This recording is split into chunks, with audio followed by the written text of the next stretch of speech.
नमस्कार दोस्तों, स्वागत है आप सभी का आपके अपने ही यूट्यूब चैनल दिशा एग्रीकल्चर एकेडमी पर। प्यारे स्टूडेंट, आपका जो आज पेपर हुआ था वो बीएससी एग्रीकल्चर सेकंड सेमेस्टर का पेपर था और पेपर का नाम है soil and water conservation engineering. जी हाँ फ्रेंड्स, तो उसकी complete answer key with solution के साथ में आपके बीच में आ चुकी है। तो आप सभी लोग जो है क्वेश्चंस को मिला लीजिए कि आपके कितने क्वेश्चंस सही रहे, ताकि आप ये समझ पाओ कि आपका स्कोर क्या रहा। जी हाँ, मेरा नाम है सुमित और आप देख रहे हैं दिशा एग्रीकल्चर एकेडमी। तो प्यारे बच्चों, वन बाय वन करके सारे क्वेश्चंस को यहाँ पे डिस्कस करेंगे। आज आपका पेपर सेकेंड लास्ट पेपर था।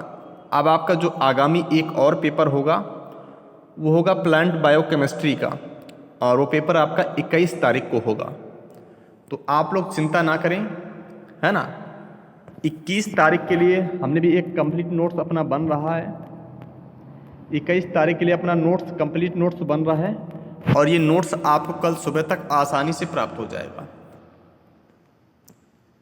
जो 21 तारीख को आपका पेपर बचा है प्लांट बायोकेमिस्ट्री का, वो नोट्स बन रहा है, कल सुबह आपको अवेलेबल हो जाएगा। तो सभी लोग नोट्स को परचेज कर लेना, ठीक है। फिलहाल आंसर की देखते हैं वन बाय वन करके सारे क्वेश्चंस।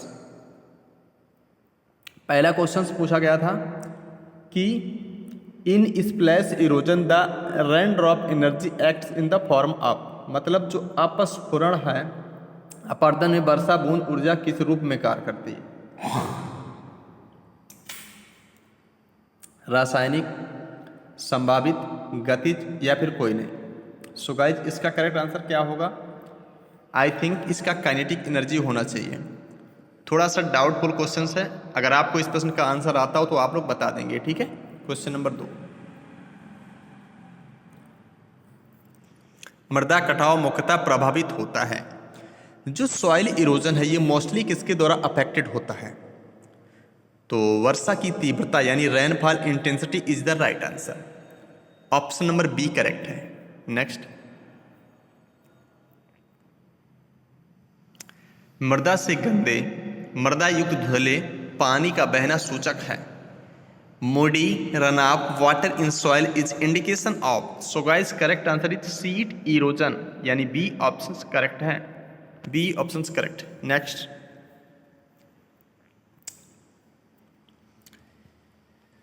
भूगर्भिक क्षरण कहलाता है प्राकृतिक क्षरण, सामान्य क्षरण, रासायनिक क्षरण, दोनों। Geologic erosion is also called as, तो नेचुरल इरोजन या फिर normal erosion. Correct answer option number D. Question number 5, sheet erosion is observed in, जो परत अपर्दन है वो मुख्यतः कहाँ पे देखा जाता है? तो गहरे ढलान वाली भूमि, यानी सी ऑप्शन करेक्ट है। Question number 6, soil loss in geologic erosion is, जो भूगर्भिक क्षरण है मृदा का ह्रास होता है मृदा को त्वरित करने से कम, यानी जो विद्यार्थी ऑप्शन नंबर बी को टिक करके आए उनका उत्तर करेक्ट है। नेक्स्ट, अपर्दन को बढ़ावा देने वाली क्रॉप कौन कौन सी है? तो ज्वार, बाजरा, मक्का, ये सभी। जिन भी विद्यार्थियों ने हमारा नोट्स लिया था उस नोट्स में ये क्वेश्चन हमने सीधे करवाया था, विद्यार्थियों ने सही कर लिया होगा। डी ऑप्शन करेक्ट है। छोटी अवनालिका की गहराई क्या होती है? 1 मीटर से कम। जो स्मॉल गलीज होती है उनकी जो डेप्थ होती है वो 1 मीटर से लेस होती है, ठीक है ना। 1 मीटर से कम करेक्ट है भाई। क्वेश्चन नंबर 9, मृदा अपर्दन के लिए उत्तरदायी कारक, अधिक चराई, स्थानांतरित खेती, वनों की कटाई, उपरोक्त सभी, यानी ऑप्शन नंबर डी करेक्ट है। नेक्स्ट, मिट्टी में घुले हुए पदार्थों को हटाना क्या कहा जाता है? जो सॉइल है इसमें घुले हुए जो पदार्थ हैं उन्हें हटा दें तो क्या बोलते हैं? ग्लेशियर क्षरण, भौतिक क्षरण, रासायनिक क्षरण, उपरोक्त सभी करेक्ट हो जाएगा, डी ऑप्शन। नेक्स्ट, जल एवं मृदा प्रबंधन संस्थान ये कहाँ पर स्थित है? Means WALMI is situated at water and land management institute, यह भोपाल में है, ठीक है। नेक्स्ट, छोटे चैनल में सांद्रण प्रवाह के कारण होने वाले क्षरण को क्या बोलते हैं? रेल इरोजन बोला जाता है। क्या बोलते हैं उनको? रेल इरोजन, यानी the erosion caused by concentration flow in small channels is called as rill erosion. B option correct है।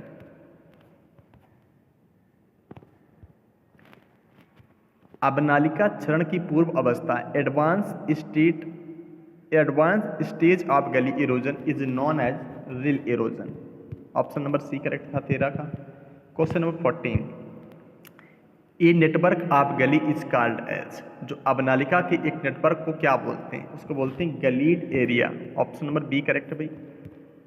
नेक्स्ट 15, अधिक वनों की कटाई का परिणाम क्या है? अगर वनों की अधिक कटाई होगी तो क्या होगा?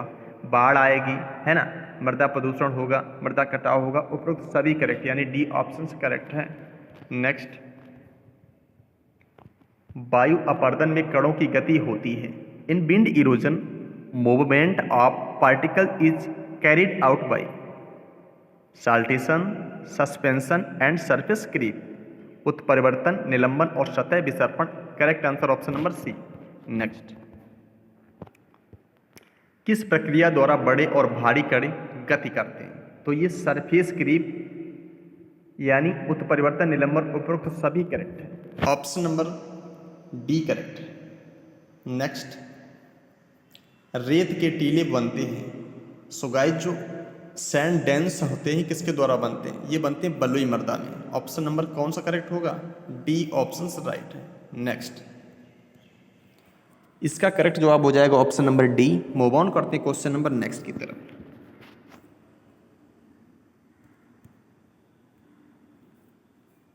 माफ कीजिएगा विद्यार्थियों, इसका करेक्ट जो में सभी नहीं होगा, इसका हो जाएगा सरफेस क्रीप।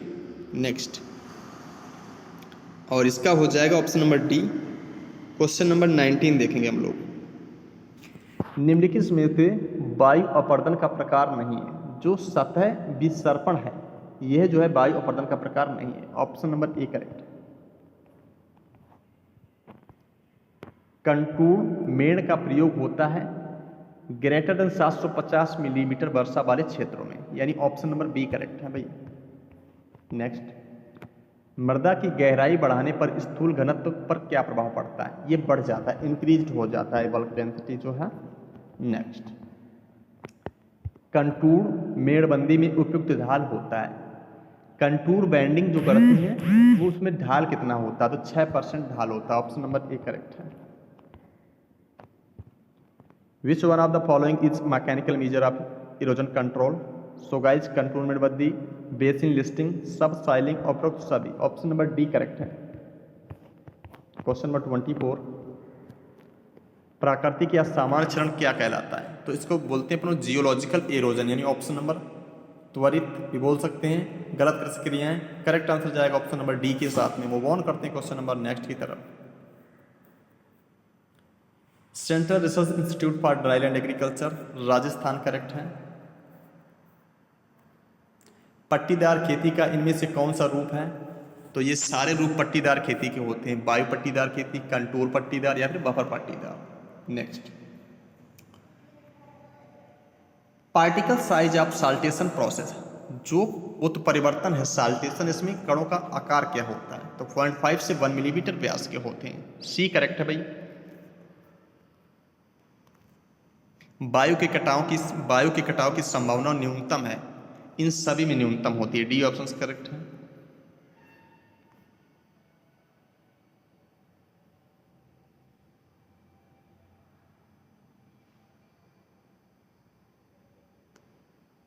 माफ कीजिएगा, इसका करेक्ट आंसर होगा ऑप्शन नंबर ए करेक्ट हो जाएगा। ठीक है।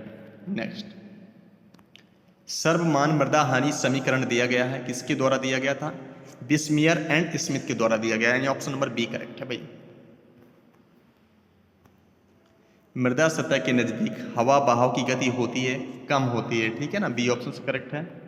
सारे विद्यार्थी क्लास को जितना हो सके शेयर कर दो, ताकि आपकी फ्रेंड्स, आपकी सिस्टर्स, सभी लोग जो है अपने क्वेश्चंस को मिला पाएं और अपने आंसर को जान पाएं कि क्या क्वेश्चंस के आंसर सही हैं, और अपना वास्तविक स्कोर समझ पाएं। जी हाँ विद्यार्थियों, सभी बहन भाइयों का इस चैनल पर बहुत बहुत स्वागत है। अगर हमने आपके लिए थोड़ी भी बहुत मेहनत की है तो आप सभी लोग वीडियो को लाइक कर देंगे, एक प्यारा सा कमेंट यार जरूर छोड़ देना सभी भाई बहन। ठीक है, चलिए क्वेश्चन नंबर नेक्स्ट। बालू के टीले बनना एक समस्या है, कहाँ पर समस्या है बालू के टीले बनना, तो इन सभी रीजन्स में होती है, यानी ऑप्शन नंबर मेरे बच्चों डी करेक्ट है भाई। शेल्टर बेल्ट का निर्माण होता है कहाँ पे होता है, तो 2 कतार से अधिक जहाँ पे समस्या है वहाँ पे होता है, यानी ऑप्शन नंबर सी करेक्ट है। सार्वभौमिक मृदा ह्रास समीकरण प्रदर्शित करता है औसत वार्षिक मृदा ह्रास को, यानी ऑप्शन नंबर बी करेक्ट है। क्वेश्चन नंबर 34, USLE गणना करता उपरोक्त सभी, डी ऑप्शन करेक्ट है। फार्मूला है A बराबर RKLS3P में कारक के क्या है, तो ये इरोडेबिलिटी बढ़ाता है, क्षरणशीलता को, ऑप्शन नंबर ए करेक्ट है। USLE में मिट्टी के नुकसान का कारक क्या है, A बराबर RKLS3P। सो गाइस RK और LS करेक्ट आंसर जाएगा ऑप्शन नंबर बी के साथ में। क्वेश्चन नंबर 37, ये काफी अच्छा क्वेश्चन। सारे विद्यार्थी क्लास को शेयर कर दें अपने दोस्तों में, ताकि वो विद्यार्थी भी अपने क्वेश्चंस को मिला सकें। जी हाँ, क्या बात है, आप सभी लोग शेयर कर रहे हैं, अच्छी बात है। मृदा अपरदन की प्रक्रिया में वर्षा की तीव्रता सर्वाधिक प्रदर्शित करती है मिट्टी का बिखराव, यानी डी ऑप्शन करेक्ट है। निम्नलिखित में से कौन सा चेक डैम का प्रकार है, गैबियन, यानी ऑप्शन नंबर बी करेक्ट है। नेक्स्ट, ग्रेडेड कंटूर मेड किस उद्देश्य के लिए बनाई जाती है, जल संरक्षण, जल के संरक्षण के लिए, कवरिंग कंजर्विंग वाटर। 39 है।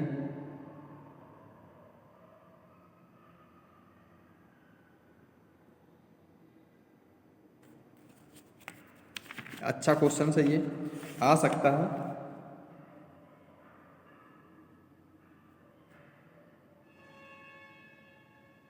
एक आध क्वेश्चंस में एरर हो सकती है, इससे ज़्यादा एरर नहीं रहने वाली है ना। तो आप लोग जो है टेंशन नहीं लेने का।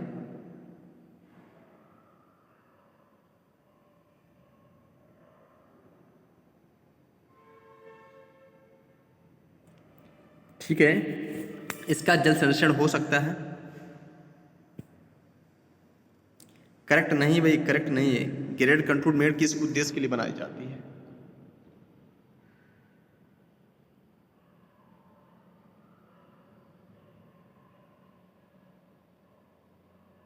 ये करेक्ट नहीं है, मुझे आंसर पता है इसका। ठीक है, चलो नेक्स्ट देख लेते हैं। CSWCRTI देहरादून करेक्ट है इसका। Next, the third phase of soil erosion is, so guys reel erosion, जो मृदा कटाव की थर्ड फेज होती है उसको बोलते हैं रिल इरोजन। नेक्स्ट, वायुरोधी एवं आश्रय पट्टिका का प्रयोग किसको कम करने के लिए किया जाता है, wind breaks and shelter belt are use to reduce wind velocity, option number D correct है। वायु वेग करेक्ट हो जाएगा। IISWC ये कहाँ पर है, तो देहरादून में है। नेक्स्ट, सीढ़ीदार वेदिकाओं को अपनाया जाता है, भाई कहाँ पे अपनाया जाता है, जो सीढ़ीदार वेदिकाएं होती हैं इसको अपनाते हैं अपन लोग हिली एरिया में, मीन्स पहाड़ी क्षेत्र में अपनाते हैं। ठीक है, नेक्स्ट है, यू आकार की अवनालिकाओं का निर्माण कहाँ पे होता है, नरम चट्टानों में होता है, ऑप्शन नंबर ए करेक्ट है। आश्रय पट्टिका में उगाई जाने वाली प्रजातियों का चयन किस आधार पर होता है, मृदा, स्थलाकृति, जलवायु, उपरोक्त सभी, डी ऑप्शन करेक्ट है। नेक्स्ट, समुच्च रेखीय खेती, समुच्च मेड़ वेदिकाएं आदि ये कैसे पैमाने होते हैं, ऑल ऑफ द अबव। सस्य पैमाने बोल सकते हैं, यांत्रिक पैमाने बोल सकते हैं, जैविक पैमाना भी इन्हें बोल सकते हैं, डी करेक्ट है भाई। अब नालिका क्षरण मुख्यतः कहाँ पर होता है, खेती योग्य भूमि में। ये कहाँ पे होता है भाई, बताएं आप सभी लोग। खेती योग्य भूमि, ऑप्शन नंबर ए करेक्ट है।